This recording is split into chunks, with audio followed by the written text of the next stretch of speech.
Friends, இன்றைக்கி ஒரு சிம்பிளாக ஒரு மீன் குழம்பு பண்ணலாம். மாங்காய் போட்டு பாருங்கள். இது சுதும்பு மீன் கழுவி மஞ்சத்தூளெல்லாம் போட்டு கழுவி வச்சுருக்கேன். இது ஒரு 3 வெங்காயம் 3 தக்காளி கொஞ்சம் பூண்டு போட்டு பேஸ்ட்டாக அரைச்சி வச்சுருக்கேன். மாங்காய் ஒரு மாங்காய் கட் பண்ணி வச்சுருக்கேன். பூண்டு ஒரு 15 பல், சின்ன வெங்காயம், தக்காளி, ஒரு 4 பச்சை மிளகாய். இங்கே பாருங்கள், வீட்டு குழம்பு மிளகாய்த்தூள் 2 பெரிய ஸ்பூனு, மஞ்சள் பொடி, காஷ்மீரி மிளகாய்த்தூள் ஒரு அரை ஸ்பூனு, எண்ணெய், இது சீரகம், வெந்தயம், கடுகு, இது வடயம். இது போட்டு தாளித்து நம்ம மீன் குழம்பு வைக்கலாம். இது ஒரு பெரிய சைஸு எலுமிச்சம்பழம் அளவு நான் கரைச்சி ரெடியாக வச்சுருக்கேன். இப்போ நம்ம தாளிக்கிறத பார்க்கலாம் வாங்க.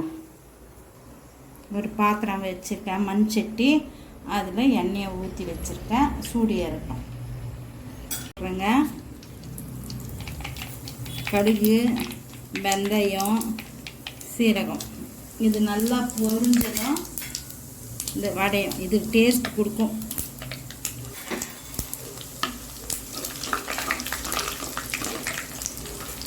நல்லா வறுபட்டதும் கருவேப்பிலை, சின்ன வெங்காயம்,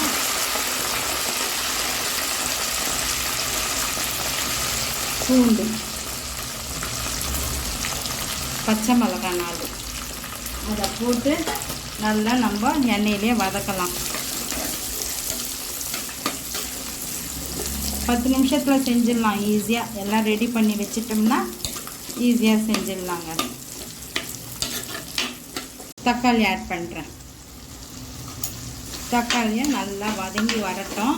அதுக்கு உண்டான சால்ட்டு நம்ம இப்போ சேர்த்துக்கலாம். சால்ட்டு சேர்த்தோம்னா சீக்கிரம் வதங்கிடும். பாருங்கள், தக்காளியெல்லாம் நல்லையே வதங்கி வருது. தக்காளி ஜாஸ்தி கூட சேர்த்துக்கலாம். நான் மாங்காய் சேர்க்கறதுனால திட்டமாக சேர்த்துருக்கேன். ரொம்ப புளிப்பாயிடும் இல்லைங்களா, அதனால். இப்போ மஞ்சள் பொடி எண்ணெயிலே வதங்கினா அந்த பச்சை ஸ்மெல்லாம் சீக்கிரம் போயிடும். காஷ்மீரி மிளகாய்த்தூள்,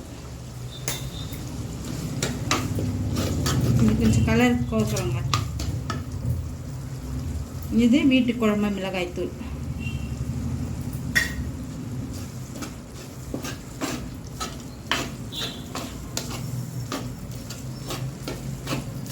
இங்கே வதக்கிட்டுங்களா.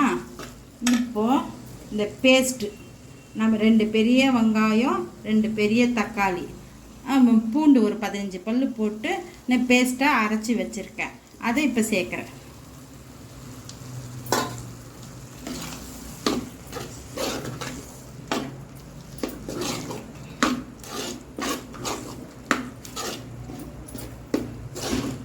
இது கலந்து வரட்டோங்க, எண்ணெய் பிரிகிற அளவுக்கு வரட்டும். அப்புறமா நம்ம புளி தண்ணி சேர்க்கலாம்.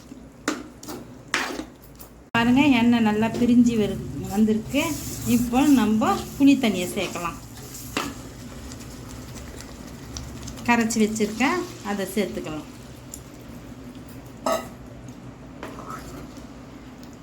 இப்போ உப்பு காரம்லாம் பார்த்துட்டு கூட குறைச்ச இருக்குதான்னு நம்ம செக் பண்ணிவிட்டு சேர்க்கறதுனா சேர்க்கலாம். இந்த ஸ்டேஜில் பாருங்கள், நல்லா கொதி வருது. இன்னும் பச்சை ஸ்மெல் போட்டோம். அப்புறமா மாங்காய் சேர்க்கலாம். அப்புறமா மீன் சேர்க்கறத காமிக்கிறேன். இப்போ மாங்காய் போட போகிறோங்க. எல்லாம் குழம்பு சுண்டி வந்திருக்கு. இப்போ மாங்காய் போட்டுட்டு மீனை சேர்க்குறேன்.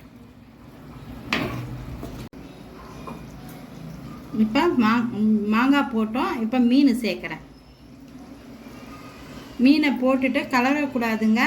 அப்படியே விட்டுட்டு ஒரு 2 மினிட்ஸ் கழித்து நம்ம சட்டியை திருப்பி விட்டோம்னா நல்லவா மீன் வெந்து வந்துடும்.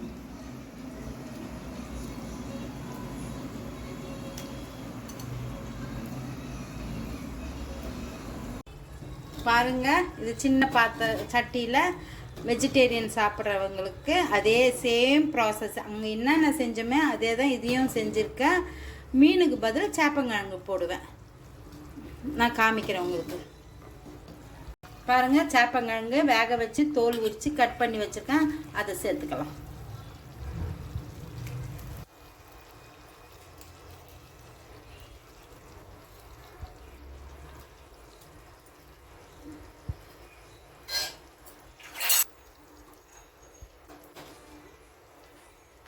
ரெண்டு கொதி வந்ததும் இதை நம்ம ஆஃப் பண்ணிடலாம்.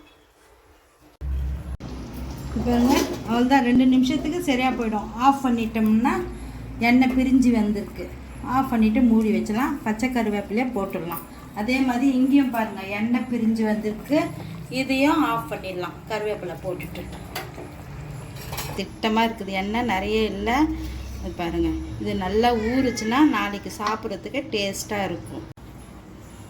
இதுவும் பாருங்கள், ஈவினிங் வச்சுட்டு நாளைக்கு லஞ்சுக்கு சாப்பிடும் போது செம்ம டேஸ்ட்டாக இருக்கும். செஞ்சு சாப்பிட்டுட்டு கமெண்ட்ஸில் கமெண்ட் பண்ணுங்கள், சப்ஸ்கிரைப் பண்ணுங்கள். நெக்ஸ்ட் வீடியோவில் உங்களை நான் சந்திக்கிறேன். தேங்க்யூ.